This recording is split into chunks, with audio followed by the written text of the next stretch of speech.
الحمدللہ رب العالمین والصلاة والسلام علی سید الانبیاء والمرسلین اما بعد فاعوذ باللہ من الشیطان الرجیم بسم اللہ الرحمن الرحیم وما ارسلناک الا رحمتا للعالمین صدق اللہ مولانا العظیم وبلغنا رسولہ النبی الامین المکین الکریم ونحن علی ذالک من الشاہدین والشاکرین والذاکرین والحمد للہ رب العالمین۔ بارگاہ رسالت محمد صلی اللہ علیہ وسلم میں بلا تاخیر درود پاک کا نذرانہ پیش کریں اور پڑھیں اللہم صلی علی سیدنا محمد وعلی آل سیدنا محمد وصحابہ وبارک وسلم صلاۃ و سلام علیکہ یا سیدی یا حبیبی یا رسول اللہ صلی اللہ تعالی علیہ وسلم۔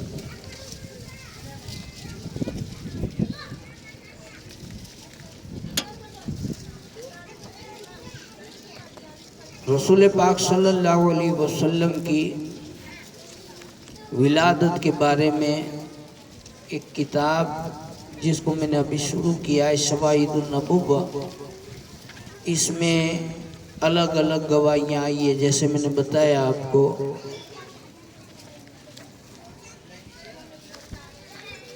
فاران فی تورات کے اندر رسول پاک کا ذکر، زبور میں جو داؤد علیہ السلام کو ملی تھی کتاب اس میں ذکر، انجیل جو عیسیٰ علیہ السلام کو ملی، پھر قدیم کتابیں دی دوسری بھی آئی ان سب کتابوں میں، پھر حضور کی تصویر، حضور آئے نہیں ہے لیکن حضور کی تصویر یہودی علماءوں کے پاس، پھر اس کے بعد کیونکہ لمبے بیانات ہیں وہ سب، پھر اس کے بعد میں تورات میں حالات مصطفیٰ جو موسیٰ علیہ السلام کو کتاب ملی تھی اس میں، پھر شاہ ہرکل یا شاہ ہرکل بھی کہتے ہیں، تو اس کے پاس میں انبیاء کی، تمام انبیاء کی تصویر، پھر آل غالب ان کے لیے دعا،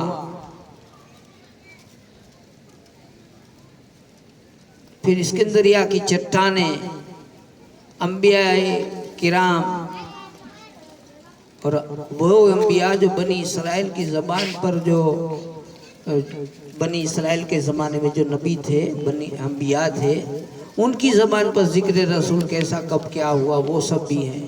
پھر قدیم کتابوں میں اسلام کے محسن، یعنی کتابوں کے اندر ہمارے جو آنے والا مذہب، ابھی رسول پاک جو لانے والے تھے کتاب، اس کے محسن یعنی اس کے چاہنے والے۔